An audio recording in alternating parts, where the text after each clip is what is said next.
ठीक है। And whenever you are having a number with zero it will end with even number of zeros. 10 है तो 100 आएगा, 20 है तो 400 आएगा। जब भी ज़ीरो से एंड होगा नंबर ऑफ जो ज़ीरोस होंगे वो हमेशा इवन होंगे। ठीक है। Now perfect square is going to end with 1, 4, 9, 6, 5 and 0। ये याद रखना ये नंबर्स। ठीक है। टोटल 6 नंबर्स है जिससे वो एंड होगा। If it is ending with this it means it is a perfect square. ठीक है। एंड कोई भी नेचुरल नंबर हो सकता है starting from 1 to whatever numbers. Okay. Now all of you know how to find the square of number. You will multiply the number with itself. Number को उसी number से हम लोग मैंने मल्टीप्लाई कर लिया। अभी क्या दूसरा कोई मेथड है स्क्वायर फाइंड करने का? पता है तुम्हें? इस तरह से हम लोग स्क्वायर फाइंड कर सकते हैं। चलो देखते हैं। सपोज मेरे पास एक नंबर है, सपोज मैं लेती हूँ 23 लेती हूँ। ठीक है। तो नॉर्मली तुम क्या करोगे? 23 इंटू 23 करोगे। This is one method. But if you want to find the square without multiplication, ठीक है, हमें मल्टीप्लाई नहीं करना है उसको, विदाउट मल्टीप्लिकेशन, तो कैसे करेंगे? सबको ये फॉर्मूला आता है, A plus B whole bracket square का फॉर्मूला आता है। क्या है formula? A square plus 2ab plus B square. ठीक है।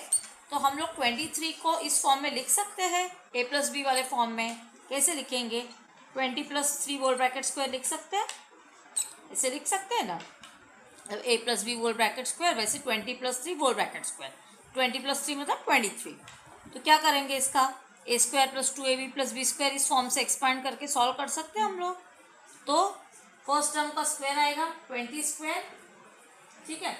फिर 20 स्क्वायर ए स्क्वायर, फिर 2ab क्या है? 2 इंटू ए मेरा 20 है, बी मेरा 3 है, प्लस 3 स्क्वायर। ठीक है। 3 स्क्वायर क्या है? 9 है। ठीक है। मैं लिखती हूँ अभी। 20 स्क्वायर कितना है? 400। ठीक है। प्लस 20 इंटू 3 60, 60 इंटू 2 कितना है? 120, प्लस 3 स्क्वायर मेरा 9 है। ठीक है। तो कितना आएगा ये? देखो 400 प्लस 120 प्लस 9, तो मेरा 20 plus 3 whole bracket square can be written as 400, ऊपर लिखती हूँ मैं, प्लस 120 प्लस 9। ठीक है। And 120 plus 9 is 129 and I have to add 400, तो मैं लिख सकती हूँ ऐसे 529। I can write it like this. So I found out the square without actual multiplication. ठीक है। Now I will tell you one more trick. Suppose you have a number ending with 5. ठीक है। मेरे पास एक नंबर है जिसका last digit 5 है। या तो तुम 20 प्लस 5 होल ब्रैकेट स्क्वायर कर दो इस तरह से, जैसे यहाँ पे किया। ठीक है। या फिर क्या करेंगे हम लोग? एक दूसरा ट्रिक है, but it is applicable only when your last digit is 5। ठीक है। अभी मेरा लास्ट डिजिट 5 है, तो मैं क्या करूँगी? देखो ये मेथड तो तुम्हें पता चल गई, 20 प्लस 5 होल ब्रैकेट स्क्वायर। अभी मैं ये मेथड से नहीं सॉल्व करूँ, डायरेक्टली सॉल्व कर रही हूँ। देखो क्या करना है, 5 का स्क्वायर क्या होता है? 25 होता है। ठीक है। 5 का स्क्वायर, हर बार ये जो 5 होगा लास्ट डिजिट उसका स्क्वायर लिख दो, 25 लिख दिया। फिर अभी क्या करना है, ये जो 2 है ये डिजिट ले लो 2, और उसके बाद का डिजिट क्या है? 2 प्लस 1। ठीक है। तो 2 और 3 कंसेक्यूटिव डिजिट्स लेने, ये जो डिजिट है टेंस प्लेस का वो और उसका नेक्स्ट डिजिट। ठीक है। 2 प्लस 1 मतलब 3, उन दोनों को मल्टीप्लाई कर दो। 2 इंटू 3 कितना आया? 6। वो डिजिट यहाँ पे डाल दो straight away, directly you will get the square. चलो 35 का भी करके देखते हैं। 35 स्क्वायर क्या करेंगे? 5 का स्क्वायर डायरेक्टली लिखती हूँ मैं 25, और ये 3 का क्या करूँगी? 3 लिखूँगी, उसका नेक्स्ट डिजिट क्या है? 4। कितना आया ये? 12 आया। ये 12 को इसके पास रख दो, या फिर इस 12 को है ना 100 से मल्टीप्लाई कर दो, 1200 कर दो उसको। ठीक है। तो कितना आया ये? 1200 आया, प्लस 25 करना पड़ेगा तुम्हें, या फिर ये 12 डायरेक्टली यहाँ पे प्लेस कर देती हूँ मैं। तो 1225 आया। इसे 25 था तो क्या किया मैंने? 5 का 25 कर दिया, 2 के बाद क्या नंबर आता है 3, तो 6 आया, तो 600 हुआ ये। 625 जब मैं यहाँ पे लिखती हूँ तो एक्चुअली क्या हुआ, ये 600 हुआ ना, तो 625 लिखा मैंने। वैसे ही और एक डिजिट लेना है तो और एक लिखते हैं, 75 स्क्वायर देखते हैं। ठीक है, 75 स्क्वायर क्या आएगा, देखो 7 के बाद क्या आएगा, 8 आएगा, और 5 का मेरा एज इट इज 25 लिखा मैंने। 7 के बाद क्या आता है 8, 7 8 जा 56, सो 5600, ठीक है, तो 5625 है ना, तो 5625 इस तरह से डायरेक्टली भी तुम लिख सकते हो। ओलंपियाड के लिए ये ट्रिक काफ़ी काम आएगी। This trick will be useful in olympiad.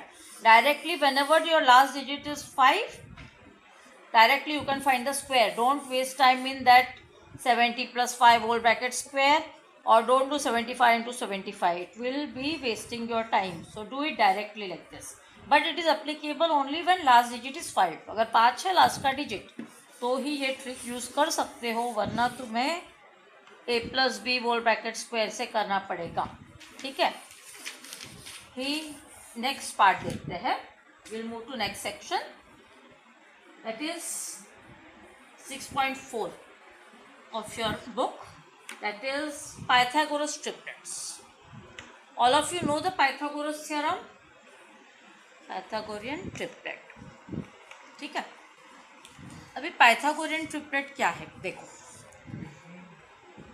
All of you know Pythagoras theorem।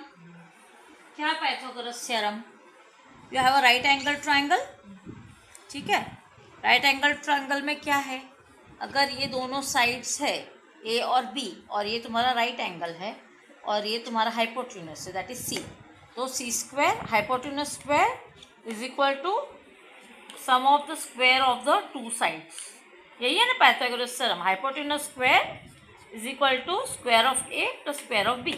ये तुम्हारा पाइथागोरस थ्योरम है। ठीक है, अभी पाइथागोरन ट्रिपलेट क्या है देखो, ये तुम्हारा पाइथागोरस थ्योरम है।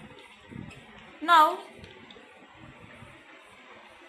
पाइथागोरन ट्रिपलेट में हमारे पास नंबर्स है, जैसे मेरे पास है 3 स्क्वायर प्लस 4 स्क्वायर, अगर मैं लेती हूँ तो क्या आएगा 9 आएगा, ठीक है, प्लस 16 आएगा, दैट इज नथिंग बट 25, और 25 क्या है एक्चुअली 5 स्क्वायर है, इजंट इट। तो ये बनता है हमारा पाइथागोरस थ्योरम। यहाँ पे वेरीफाई हो रहा है कि अगर साइड ऑफ ट्राइंगल हमारी एक साइड है 3, एक साइड है 4, तो हाइपोटेन्यूस क्या होगा, जो लार्जेस्ट साइड है वो हाइपोटेन्यूस है, बराबर ना, सी। तो ये 5 है, ऑब्वियसली ये 5 स्क्वायर है, is equal to 3 square plus 4 square आएगा ऐसे। 5 square is equal to 3 square plus 4 square, इस तरह से लिखोगे ना Pythagoras theorem, hypotenuse square is equal to sum of the side square, इस तरह से। सिमिलरली और कौन से ऐसे पेयर्स आ सकते हैं पाइथागोरस ट्रिपलेट में, जिससे 6 स्क्वायर है, 6 स्क्वायर प्लस 8 स्क्वायर क्या आएगा, ये 36 प्लस 64, ये है हमारा 100, और 100 क्या है, 100 इज नथिंग बट 10 स्क्वायर। तो ये भी पाइथागोरस ट्रिपलेट बना। क्या क्या है इस ट्रिपलेट में, 6, 8 और 10। और जो पहला वाला पाइथागोरस ट्रिपलेट था उसमें क्या था, 3, 4 और 5, है ना। So these are Pythagoras triplets, जो 3 साइड्स मिलके हमारा पाइथागोरस थ्योरम अप्लाई हो सकता है, वो है पाइथागोरस ट्रिपलेट। ठीक है, this is ABC। Now we'll derive a formula for this so that we'll be able to solve the problems using this Pythagoras triplet। अभी फॉर्मूला क्या बनेगा इसका देखो, सपोज मेरे पास 3 साइड्स है इस तरीके से, तो for any natural number,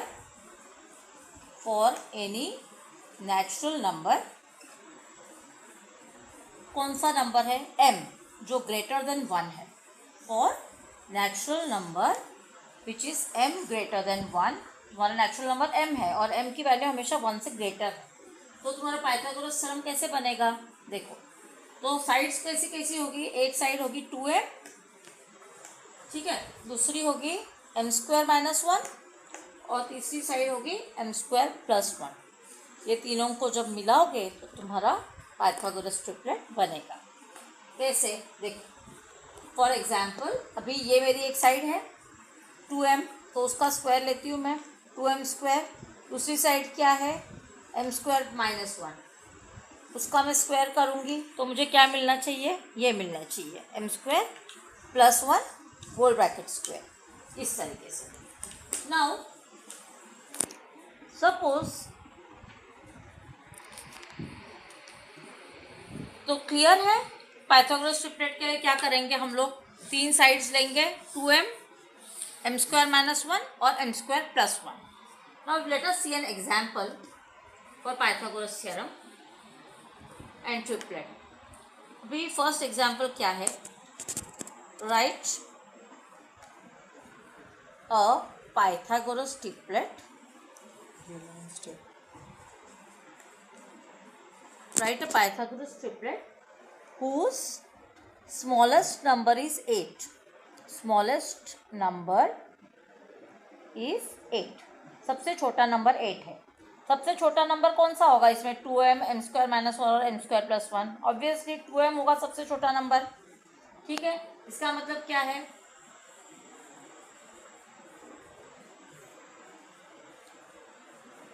whose smallest number is 8, ठीक है। तो देखते हैं, एक नंबर हमारा 8 है, एक नंबर 8 है, तो एज्यूम करते, चलो एक नंबर कोई भी रैंडमली एज्यूम करते, या तो 2m एज्यूम करते या M square minus one assume करते। अगर मैं M square minus one assume करती हूँ 8, अभी 8 है ना, तो 8 को देखना है तुम्हें, कैसे पता चलेगा कि 8 को मुझे 2m लेना है, एम स्क्वायर माइनस वन लेना है या एम स्क्वायर प्लस वन लेना है। पहले देखना वो नंबर कि वो नंबर कैसा है, कोई भी परफेक्ट स्क्वायर के पास में है, परफेक्ट स्क्वायर के पास। अभी 8 है ना, 8 कौन से स्क्वायर के पास है, परफेक्ट स्क्वायर के पास 9 के पास है, ठीक है। 8 इज क्लोज टू 9, तो 8 में अगर मैं 1 ऐड करती हूँ या 8 में 1 माइनस करती हूँ तो मुझे 9 मिल सकता है, इजंट इट। तो मुझे ये जो 8 है ये इक्वल टू या तो एम स्क्वायर माइनस वन लेना पड़ेगा या एम स्क्वायर प्लस वन लेना पड़ेगा। तो अगर 8 है तो मैं प्लस वन नहीं ले सकती, राइट, तो एम स्क्वायर माइनस वन लूँगी मैं, clear.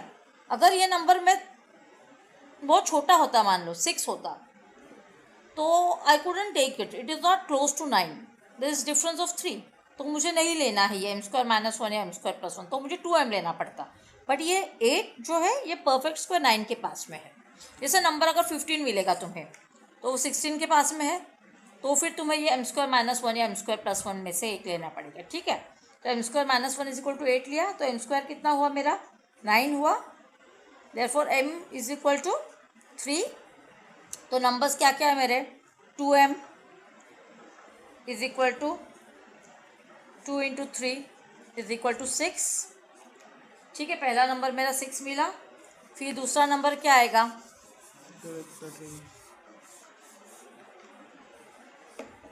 M square minus one is equal to 9, okay.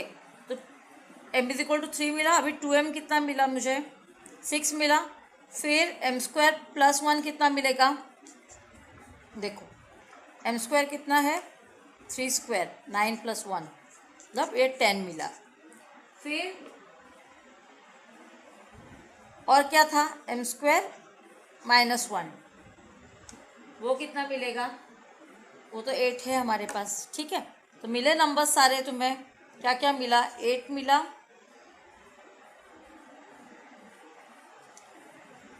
8 मिला, 10 मिला और 6 मिला, ठीक है। 2m मेरा 6 है, ठीक है, 6 फिर ये 10, ओके। अभी ये जो 8 बोल रहा है वो actually 8 is not the smallest digit in this. अगर इस हिसाब से देखें हम लोग एम स्क्वायर माइनस वन, तो क्या आएगा ये m इज इक्वल टू 3, तो 3 स्क्वायर 9 माइनस वन, तो 8 आया। तो मिल गए हमारे नंबर 6, 8 और 10, ठीक है।